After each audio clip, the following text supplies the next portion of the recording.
இவர் மம்முட்டி அவர்கள் நடித்த காதல் என்கின்ற ஒரு படம், மலையாள படம் பிடிச்சது. ஜோதிகாவும் அவரும் முதல் நாள் வைத்த புளிக்குழம்பு, அப்பெல்லாம் புளிக்குழம்புன்னு சொல்லுவாங்க, இப்ப காரக்குழம்புன்னு சொல்லுவாங்க. அதை கொடுப்பாங்க. அது ரொம்ப சுவையாக பாருங்க. நீங்களே பெரிய மகாத்மா, உங்களுக்கே ஒரே ஒரு பேர் தான் தெரிஞ்சிருக்கு அந்த வகுப்புல நீங்களும். ஆமா, எனக்கு அதுக்கப்புறம் தான் வடிவேல் மாதிரி வந்தது. இந்த டீபாய் மேல ஒரு பெரிய கிளாஸ், அதுல விஸ்கியை ஊத்தி ஐஸ போட்டு வச்சிருக்காங்க. நீங்க வந்து இவர் அப்படியே உட்காந்துருப்பார்.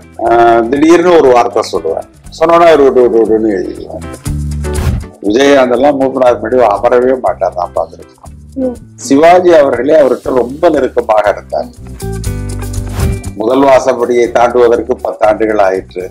2வது வாசப்படியை தாண்ட மேலும் 10 ஆண்டுகள் ஆயிற்று. 30வது வருஷத்துலதான் ஏறக்குறைய நாங்க மதம் என்னும் பேய் என்னை பிடியாது இருக்க வேண்டும் என்ற வார்த்தைகள் எல்லாம் ஒரு நாளைக்கு 3 மேரி பிஸ்கட்டும் ஒரு தேநீரும் என்று சொல்லுவார். அதுக்கு மேலாம் அவர் வந்து அரசாங்கத்தினுடைய எந்த வசதியையும் பெரிதாக எடுத்துக்கொள்ளக்கூடியவர்.